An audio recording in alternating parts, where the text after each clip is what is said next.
Ya, Assalamualaikum warahmatullahi wabarakatuh, Mas Pranda. Perkenalkan nama saya Radian Dama Raffi Faldi dengan NPM 22068 25675. Dan hari ini saya ingin menjelaskan game Energy Manager. Apa sih Energy Manager? Energy Manager adalah game yang berfokus pada pengelolaan sumber daya energi dengan mempertimbangkan aspek ekonomi, lingkungan, dan teknologi. Tujuan utama dalam permainan game ini adalah mengoptimalkan produksi dan distribusi energi untuk memenuhi kebutuhan populasi sambil meminimalkan dampak lingkungan dan biaya operasional. Apa sih penerapan konsep geografi energi? Dalam game ini, geografi energi diterapkan melalui distribusi sumber daya energi fosil nuklir terbarukan yang bergantung pada lokasi geografisnya. Ada juga variasi kondisi lingkungan seperti angin, matahari, atau cadangan batu bara yang menentukan efektivitas pembangkitan energi. Ada juga penem- dampak kebijakan energi yang berpengaruh terhadap pembangunan infrastruktur dan pengelolaan sumber daya. Apa sih strategi pengelolaan energi dalam game ini? Kita sebagai pemain harus menyimbangkan antara energi terbarukan dan tidak terbarukan. Investasi dalam infrastruktur seperti jaringan listrik dan penyimpanan energi menjadi kunci efisiensi. Pemilihan teknologi, misalnya panel surya atau turbin angin berdasarkan potensi geografis dan ekonominya. Faktor geografis dalam pemilihan lokasi energi. Yang pertama ada ketersediaan sumber daya. Misalnya angin yang kuat di daerah pesisir cocok untuk ladang angin. Kedua, aksesibilitas dan transportasi. Lokasi pembangkit harus terhubung dengan jaringan distribusi. Dampak lingkungan dan sosial beberapa area mungkin kurang cocok karena faktor ekologi atau keberatan masyarakat setempat. Jadi bisa kita lihat di sini, saya memilih eh, tempat pembuat pem- pembangkit listrik, pembangkit energi di daerah Jakarta. Dan kita bisa lihat di sini, saya membangun beberapa pembangkit listrik tenaga angin. Dan bisa juga dilihat nih, eh, kecepatan angin di daerah sini atau di grid ini merupakan yang paling kencang di antara grid yang di tersedia. Oleh karena itu, saya eh, me- membangun pembangkit listrik tenaga angin di daerah tersebut. Dan saya juga menambahkan adanya juga pembangkit listrik tenaga surya di situ untuk melihat bagaimana pembangkit listrik tenaga selain angin yang akan terjadi di daerah ini. Apa sih tantangan dalam game ini? Yang pertama ada ketidakstabilan sumber energi terbarukan. Misal angin tidak selalu bertiup. Ya, betul. Kadang anginnya tidak selalu eh, bertiup sehingga energi yang dihasilkan tidak maksimal. Kedua, ada juga dampak perubahan iklim yang bisa mengubah ketersediaan sumber daya. Ketiga, ada biaya dan kebijakan regulasi yang dapat membatasi pilihan pemain. Ya, ada juga ya kita bisa lihat di sini ada juga demand yang mempengaruhi eh,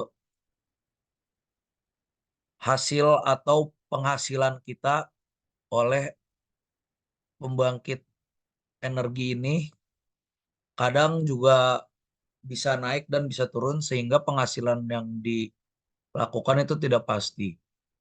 Dan ada juga utilitas yang berguna ada tapi di sini kita bisa lihat banyak yang tidak mencapai 50% atau cuma 56% maksimal. Ada juga yang 0%, yaitu pembangkit listrik tenaga matahari. Apa sih perbandingan dunia nyata dan game? Distribusi energi dalam game ini mungkin menyederhanakan realitas, tapi secara umum mencerminkan ketimpangan distribusi energi global. Eh, Faktor geopolitik dan ketergantungan impor energi kurang ditekankan juga dibandingkan kenyataan, sehingga lebih mudah melakukan distribusi energi pada game ini. Apa sih perbedaan pengelolaan energi dalam game versus dunia nyata?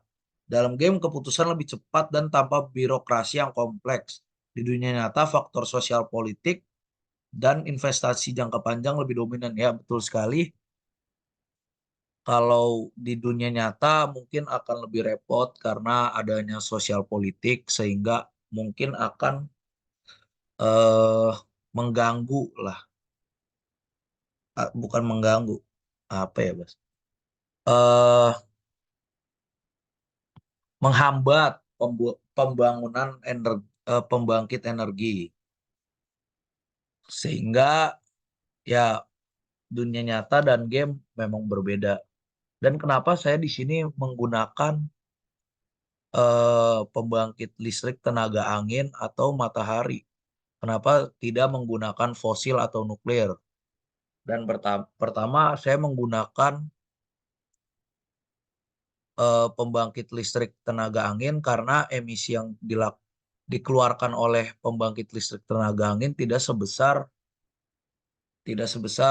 nuklir dan juga fosil, sehingga eh, lingkungan yang terdampak oleh emisinya ini tidak kacau. Jika kita lihat di sini, emisinya baru 6,39 kilo, 6,39 gram, sehingga kalau kita bisa lihat di sini membutuhkan 5.835 dolar untuk greenwashing atau menghilangkan emisinya. Itu hanya dari energi yang digunakan yaitu angin. Bisa dilihat kalau energi seperti mana? Fosil atau juga nuklir. Fosil kita bisa lihat di sini emisinya sangat besar ya, 680 gram. Nuklir tidak terlalu besar tapi ada juga nih nggak bisa digunakan karena adanya radiasi, butuh lisensi.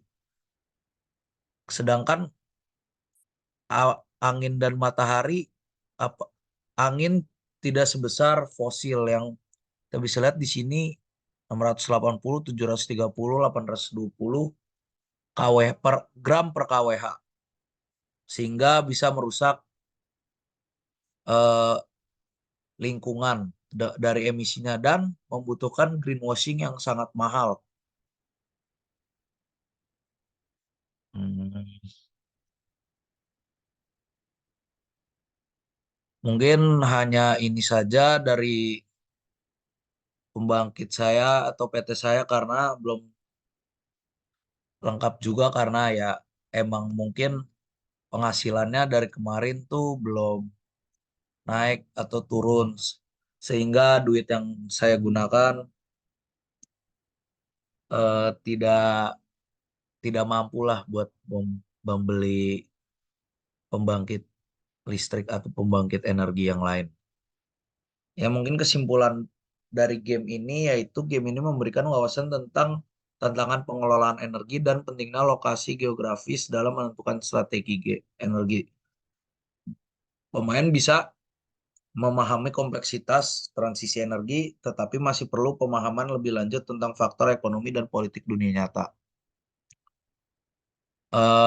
Yes, seperti yang saya katakan sebelumnya, dunia nyata dan game tidak bisa digabungkan atau disamakan karena ya banyak faktor-faktor dunia nyata yang tidak bisa kita bawa ke game karena emang atau sebaliknya karena ya dunia nyata lebih kompleks karena ada juga izin antara pemerintah mungkin atau antara negara. Misalnya negara A mau membangun pembangkit energi di negara mana, itu izinnya agak lama apalagi itu juga politiknya mungkin akan berat dan membutuhkan duit nyata juga ya. Dan itu memakan banyak banget waktu dan uang, tenaga juga ya. Ya mungkin sekian dari video saya.